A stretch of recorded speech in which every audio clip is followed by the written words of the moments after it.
everyone, this is Bethany, Be a Crafty Girl, and I just wanted to share some things that I made this weekend on the scrapbeach.ning.com. I'm in a tag and pocket swap, and I finished my pockets and tags for the swap, and they're not as awesome as other people's that have showed theirs. Theirs are more like, well, the swap was for 2 tags and a pocket.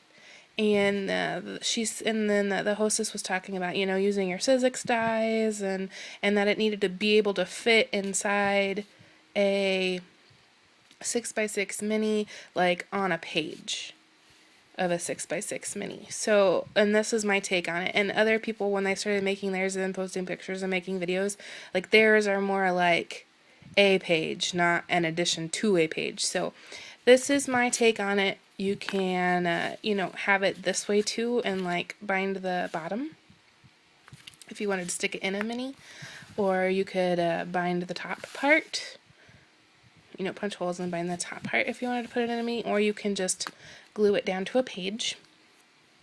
And this is the Sizzix die for the pocket, and then the tags that are inside. And this is a Tim Holtz little binder clip.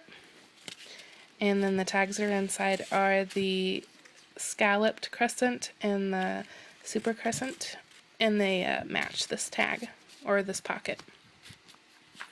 And I didn't put any fibers on them or anything because I wanted people to be able to decorate their own. I am in the vintage group. I use the Ancestry.com K & Company paper. And then this is some Prima Bling, and then some lace trim, and some flatback pearls on the edge of the pocket. And then these are Recollections flowers, and then there's a vintage type button in the middle. And then behind the flower is the mini book pocket, and then this is the mini file folder that fits in the pocket. And I distressed all the edges with the brown sugar ink from Jenny Bolin. So, and then that's it.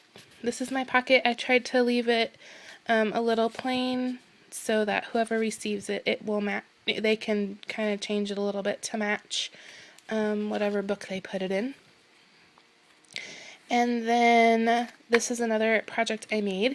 I have started investing in Spellbinders dies, specifically the Nestabilities, for my card making. And so I made this book to house them all in, and I have seen many people do this, and I've actually made one for my cookie cutter dies from Lifestyle Crafts. And I wanted to make another one for my Spellbinders Nestabilities because it was getting a little tricky keeping track of them, just keeping them in the regular packaging. So the paper I used to cover the pages is the GCD Ella Blue stack, and it has a linen texture, and it's really pretty, and my favorite color is blue, so that's kind of why I wanted to use it. And then these rings are the 1 1/4 or 1 1/2 size. It's the biggest size they come up with, and this is the same color that Diane just sent me in my swap. So I busted these out so I can hoard the ones that Diane sent me. So I finished up the last I had of this because I'd used them on another project too. And I wanted to use the big rings because as I fill the book up, it's going to get fatter. And I hate it when my books are chunky and they're like skinny over here and fat over here. That bothers me, but... So here's the front. I made all the pages with 8x8 chipboard and then covered them with the Ella Blue paper. And the front cover, I just matted. I cut this out of one of the packaging things and then matted it with some other of the paper and then glued it on the front. And then I put some of this, it's not really lace, but it's some sort of trim, and then it has a blue satin ribbon down the middle. It's trim that I got on clearance at Walmart. So I put it down the side, And so that's the front. I don't know. I used 8x8 paper and I used 8x8 chipboard, but there was still, it didn't match up completely, so I might do something on the bottoms of all my pages to cover that up. But honestly, it's not really meant for prettiness, it's meant for storage, so I might not. I haven't decided yet. But and here's inside, and then with the little labels, I used a punch. Here it is. I used the scallop rectangle punch, and then punched out little labels too, so that I could label what it was and then what coordinates with it too as I grow my collection. So, and right now, some of them only are one-sided, but and like that I left space. Like I have ordered some new ones, and like I ordered the scalloped hearts to go with the regular hearts. So the scalloped hearts will go here. So this is my book, and then see, like this one is a double side because this one is scalloped and straight, so these two go together, and then this one is scalloped and straight. And then how they're sticking is the magnets, and then I bought these magnets at Walmart. They're like 96 cents a package, and they work really well, and then that's how they're staying on. And I've gotten this idea. There's tons of people that have made videos about the books they made and stuff like that, and I've even seen a video where she did this and she put it up on her wall. She didn't want it in a book, she put it up on her wall and put the magnets. It's really cool.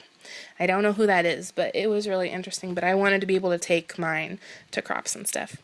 So I am eventually going to do it so that they are facing each other, and really I don't think it's going to be a problem because I put enough magnet down that they're not going anywhere.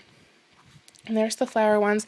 I've gotten a pretty good collection now, but that's because I got most of them on clearance.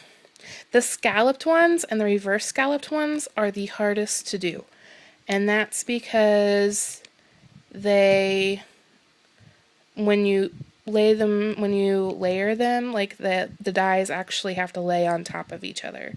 So like I found that you have to like do every other one. So like lay every other one down and then lay every other one down on top of that, and then that works pretty good. So just a tip on that. That the scalloped ones are a little harder to do. But and then that's my book, and then I did leave a blank one for growth. And then I did as many pages as I thought I could, and then I'll just, if I get more, I'll just make another book. And then really quickly, I wanted to show two other things I made. They were for school. This week I have to go to a training out of town, and the theme is sports and teamwork.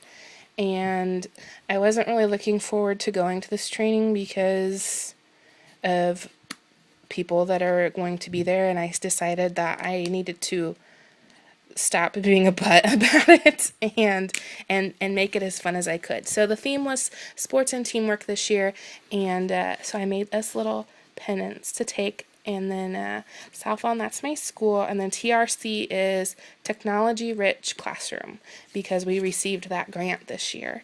And then the other side is Go Team, and then that's the meeting we're going to, is TRC.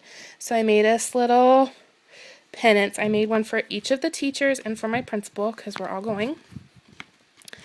And I think that's going to be a lot of fun. And then I was thinking about it, and I made us also little hats to wear.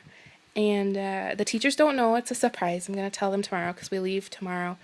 And I hope they like them. I had a lot of fun making them, and I think this is going to help us have a better attitude while we're at the meeting. So sometimes you have to be your own sunshine. I say that all the time. Sometimes you have to be your own sunshine, and so I need to start living it. I need to be my own sunshine. So that is my video and some things I worked on this weekend, and I will see you in the next video. Bye-bye.